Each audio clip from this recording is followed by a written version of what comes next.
Paltalk.com, AVM software, or its advertisers.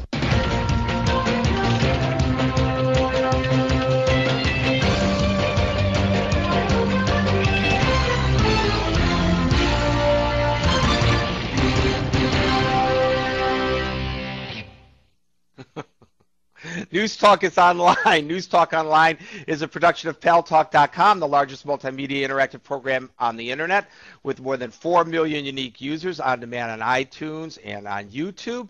And thanks to our friends at CRN Digital Talk Radio, we're syndicated to 12 million additional households.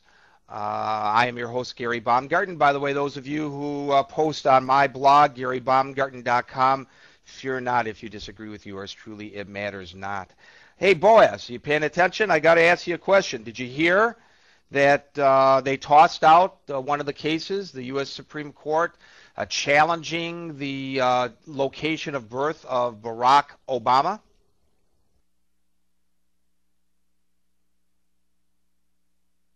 Yeah. I told you they were going to throw it out. I told you they would not hear that case. I told you.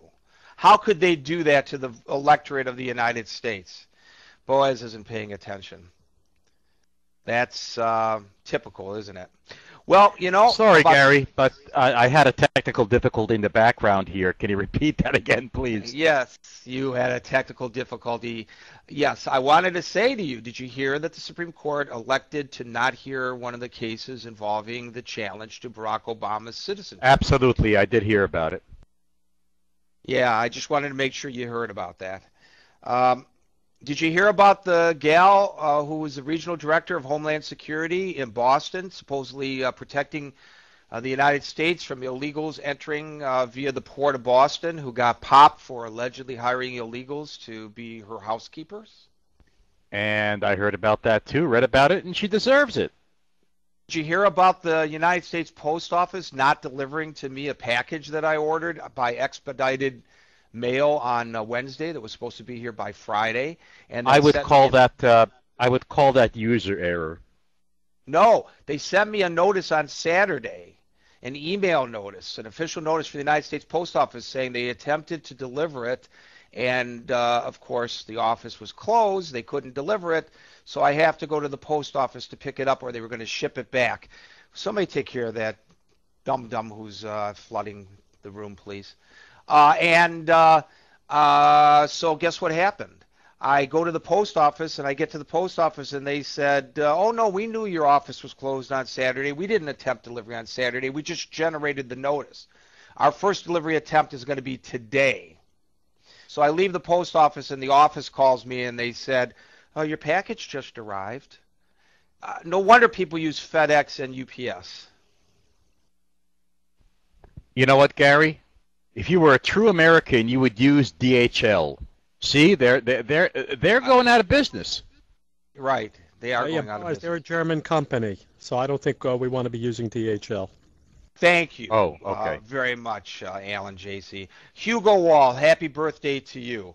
Well, about 60 years ago today, the Universal Declaration of Human Rights, which was drafted by Eleanor Roosevelt, was adopted by the United Nations just following World War II. This month, the world is celebrating that anniversary, looking back at both 60 years of human rights history, while looking forward to ensuring that all people have the opportunity to dignity, fairness, and opportunity in the United States and around the world. The Universal Declaration of Human Rights upholds that all people have basic rights that should be afforded them, including health care, housing, freedom from torture and slavery, and a right to privacy, among others. Even people in the United States today are not able to feed themselves, stay in their homes, or provide for their families' needs. The problem getting worse, as we all know, because of the recession. 46 million Americans are without health insurance. Millions are losing their homes. That problem is magnified in many nations around the world. In a recent press conference, President-elect Obama said that foreign policy issues are as much a priority as that economic crisis. And how does that tie into the Declaration of Human Rights? Well, there is perception among many around the world that in the past 8 years of the George W. Bush administration, the United States has backtracked on human rights. I don't know whether that image is really, truly justified or not, but it is out there. There's no denying that. Well, joining us today to discuss human rights is Jamil Dakwar. He is director of the ACLU's Human Rights Program. He has more than 10 years' experience in human rights litigation and advocacy in the United States and abroad.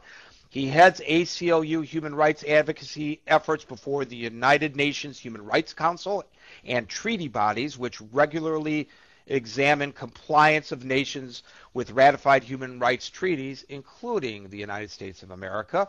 Since November 2004, he has observed numerous proceedings over at Guantanamo at the Military Commission System, which of course has gone a long way toward questioning or causing for many around the world to question the commitment of the United States to human rights. He has supported numerous ACLU cases challenging post-9/11 torture and detention policies, including Ali versus Rumsfeld, which is a suit challenging U.S. interrogation and detention practices in Afghanistan and Iraq. Prior to joining the ACLU, Jamil Dakwar worked at Human Rights Watch, coordinating human rights, not coordinating, but chronicling human rights abuses in the Middle East. Jamil Dakwar, welcome to News Talk Online on Paltalk.com. Thank you for having me. It's our pleasure to have you with us. So you have intimate knowledge of what's going on at Gitmo. How much has that base and the proceedings therein served to damage the United States, the perception of the United States around the world with regard to human rights? We cannot over-exaggerate the level of damage that was caused by the Guantanamo detention facility overseas, and the way that the U.S. government has been perceived and looked at, including, and it's both, I think, in the we engage regularly with international experts on human rights and other diplomats and officials within the United Nations, and I'm speaking about reactions that come from particularly European allies.